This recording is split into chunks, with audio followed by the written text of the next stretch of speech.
Okay, we are on the second part of chapter 18. The Hasmonean palace lay due east of the Herodian, about 2/3 of the distance to the temple, and the leaders of the Sanhedrin argued strategy while marching in front of their manacled prisoner en route to seeing Antipas. Several suggested that it might be more difficult to get a conviction from the tetrarch, since his hands were already stained with the baptizer's blood, and he might not wish to redden them again with that of another so-called prophet. Antipas had not wanted John killed, and might now choose to defend the Nazarene as a fellow Galilean.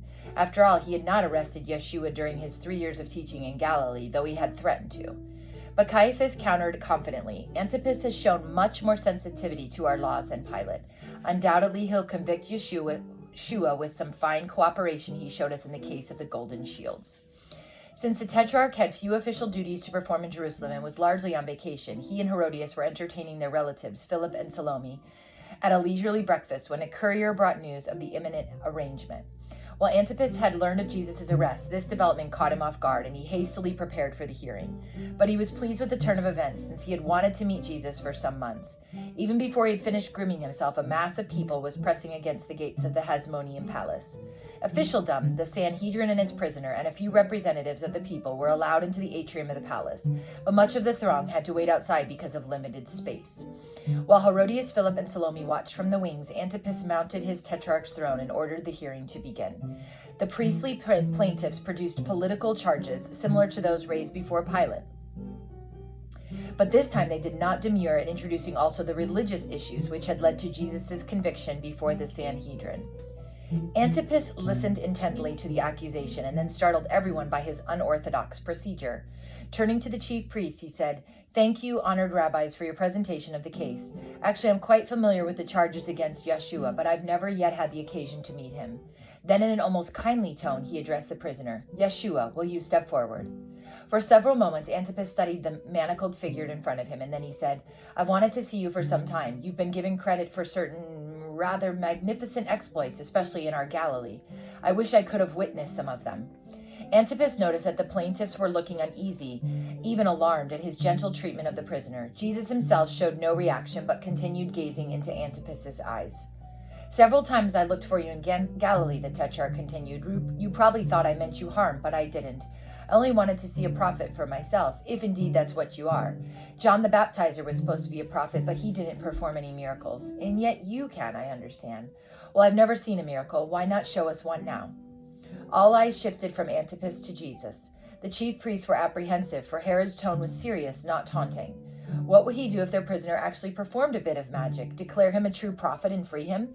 But they need not have been concerned. Jesus made no move whatsoever, other than shutting his eyes in inner concentration and then opening them. "Come now, Yeshua," said Herod, "I know you once called me a fox, and for the shrewdness implied, why, I thank you for the compliment." This raised a bit of laughter from Antipas's guards. "But my request has no further shyness than this. You're either a true prophet or a false one. The latter achieves wonders by tricks, the former by the power of God. Now I believe that I can see through tricks. So if you perform an actual sign for us, wouldn't that demonstrate that you are a true prophet?" Jesus said nothing and did nothing. "Look, don't just stand there, man." Herod was losing his temper. "You haven't much of a bargaining position, and no one's speaking on your defense. I'm showing you a way out. Do a miracle, even a simple one. Say, have those fetters break off your wrists." Jesus was silent. "Well, if you can't do anything, can you say something?" Herod glared, starting to lose all sympathy for the prisoner. The Tetrarch of Galilee was simply not disobeyed, especially not by one on trial, and yet here was a defendant mocking him by his silence. But Jesus held his peace. Antipas might have known he would stage no spectacle for a man who had executed his close friend, forerunner, and cousin John. He would not entertain the fox. At this point, the chief priests and scribal lawyers quite logically broke into the silence, vigorously pressing their case against Jesus. "Do you know why he won't perform any wonders, noble tetrarch?" asked Jonathan. "Because he can't. The signs ascribed to him are merely tricks, hoaxes. And according to your own flawless logic," Ananias added, "Yeshua must therefore be a false prophet." Much affirmative head nodding supported the observation. Antipas led the accusatories to speak on a summation. Then he addressed Jesus a final time. "No defense, Nazarene?" After the now expected silence, Antipas broke into derisive laughter. "Of course there's no defense for a charlatan, a fraud. I must marvel at the people of Judea and Galilee to consider this one a prophet. Ridiculous. At least the baptizer had the courage to speak out, even in prison. but the Nazarene can't even find his tongue. Guards, I think it's time for you to show due reverence to our Messiah King here. Ananias' troops converged on the prisoner for a round of mockery and ridicule. Playfully, they dropped their knees or bowed deeply. Several fell flat on their faces before him and pounded the floor. Trumpeters blew a fanfare directly into his ears. Then they dressed him in a brilliant white robe, one of Antipas's discards, for the Messiah was expected to wear such. All right, that's enough, Herod directed. Now take this magnificent prophet Messiah monarch back to Pontius Pilate.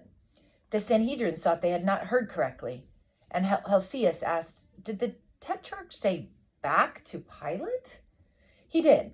I herewith waive my jurisdiction over this subject. Since most of your accusations focus on events in Judea, let the prefect of Judea judge him. Oh, but Excellency, protested Rabbi Zadok, the prefect remanded this case to your tribunal, and I'm referring it back to his. Do you suggest I don't have this prerogative? My Galileans are justiciable in Judea if they break the law here. Besides, those charges of yours which involve Yeshua calling himself king are something for Rome to adjudicate for, not I.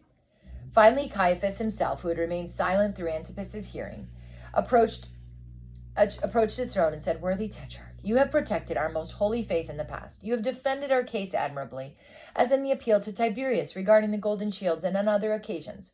Why do you now fail to condemn this anti-heretic who blasphemes the name of our holy God by calling himself his son? Most honorable Pontiff Caiaphas, I think this tongue-tied wretch deserves our sympathy, not our stoning. Today we've proven him a hoax. How could he possibly have a following after this? But if you think he deserves punishment, just remember this. I didn't set him free. I might have acquitted him entirely rather than returning the case to Pilate. As it is, you can simply resume this trial before the prefect at the point where you left off. Caiaphas was about to reply, but Antipas ended the hearing by standing to announce, The court is adjourned. Slowly, the chief priest filed out, followed by members of the Sanhedrin, the temple guard surrounding Jesus, and then all the rest who had crowded into the atrium of the Hasmonean palace. The parade of accusers headed back to the Roman praetorium, but now it was almost 9 a.m. Surrounded again by his wife and relatives, Antipas watched him leave. He knew he had been less than candid with Caiaphas in posing as something of the forgiving humanitarian.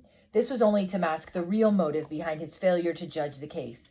Many of his Galilean subjects believed in Jesus, and some of them were in Jerusalem at the time, camped on the surrounding hills. Even if riots did not break out, were he to condemn the Nazarene, he could still look forward to reaping a fine harvest of hatred upon his return to Galilee, for then he would have killed his second prophet. Besides, 2 of those who believed in the man were standing very close to his own tribunal during the hearing. Chuza, his chief steward, and Manaen, his close friend and advisor. Antipas was man enough to taunt Jesus before people who believed in him, but not to have him stoned. And why should he relieve Pilate of this thorny case? Let Rome and Rome's prefect bear the odium for prophet killing, if it came to that. But it was decent of Pilate to make such a conciliatory gesture as deferring to his tribunal. Very decent, in fact, especially after the shields altercation. Perhaps Pilate was basically a good man after all, and he had just been misjudging him for all these years. Antipas took a stylus, prepared a note for Pilate, and sent it to the Herodian palace by courier, who was told to reach the prefect before the multitude returned. The message commended Pilate for having referred the case to Jesus of Nazareth to him, but he thought, in view of the forum delicitae, the mood of the Sanhedrin, and having approached the Roman tribunal in the first instance, and the political implications of some of the charges, that Pilate's would be more appropriate court. He herewith waived his jurisdiction over Jesus. Nevertheless, he appreciated Pilate's kind gesture, and he and Procula come over to the Hasmonean palace the following Tuesday evening for a dinner party. The communication reached Pilate at his inner tribunal. He read it with only moderate surprise. A political sixth sense had told him Antipas might react as he did. With a renewed frown, he rose from his ivory cella, postponing the remaining cases, and went out to face the crowds, which by now had largely reconvened in the palace square. There again were the chief priests, the Sanhedrin, Jesus, the masses, the same unpleasant cast which had confronted him earlier in what evidently had been merely Act 1 of a Greek tragedy played by Jewish actors before a Roman judge. This time, without waiting for the prosecution to enter a formal request for a reopening and continuation of the trial, Pilate seized the initiative and announced, "You brought the defendant before his tribunal on a charge of subversion, But after personally and publicly examining him, I did not find this man guilty of any of your prime charges against him. Neither did the Tetrarch Herod Antipas, for he has referred the case back to me. Even if he committed infractions of your religious laws, Jesus of Nazareth has done nothing to deserve death." This provoked a general outcry from the crowd for the first time, a rising sullen rumble of disapproval, punctuated by isolated shouts of, "Away with him! Convict him! He's guilty!" The sickening familiar atmosphere of tension was building. Pilate looked out at the plaintiff, speaking in a conversational tone so that only they would hear him. "I see you've managed the masses rather well, but this also means that if the people get out of hand, you'll have to answer for the consequences. Now, in order to preserve the peace, I ask that you withdraw the charges against the man, since they've not stood up in court. Such a gesture will effectively end the hearing, without my being compelled to declare the defendant innocent. Perhaps you can build your case against him another time when you have more conclusive evidence. For my part, I'll flog him as an object lesson for disturbing the peace and release him." He searched the faces of the Sanhedrists for some sign of concession, but found only unbending resolution. Therefore, he had no choice but to reopen the sorry business. But to what good? All the evidence for the prosecution, such as it was, had been presented in the earlier hearing. The defense, such as it was, had also been enunciated in this one sentence: "My kingship is not of this world." Perspiring in the mid-morning sun, Pilate groped for a solution. Inside the palace, meanwhile, Procula had awakened to find Pilate gone to his morning's business. She felt somewhat ill. The change of diet from Caesarea to Jerusalem often brought her dysentery, so she decided to stay in bed for the rest of the morning and soon drifted off to sleep again. But the trial being conducted in front of the palace disturbed her, and she was shocked to see that Jesus was being judged by her husband. Yet as she watched, she grew proud of Pilate. He was the only one who seemed to be defending the innocent prophet. No one else had a word to say in his behalf. Now, as the case was reaching a climax, Pilate formally declared Jesus innocent. "Away with him!" the people cried. "Condemn him! Crucify him!" Pilate looked nonplussed, but finally, with the nobility Procula was sure she had always been a part of his character, he announced to the crowd, "Hear me, as prefect of Judea and representative of his imperial majesty Tiberius Caesar, and as judge of the provincial tribunal of Jerusalem, I herewith declare Jesus of Nazareth not guilty of the charges you have brought against him. I am releasing the defendant. This court is adjourned." With that, Pilate rose from his chair and ordered a contingent from Jerusalem cohort to untie Jesus and escort him under imperial safe conduct as far as Galilee. And that is part 2 of chapter 18, which is all we are probably going to read for Wednesday's reading. We will continue from there on Thursday.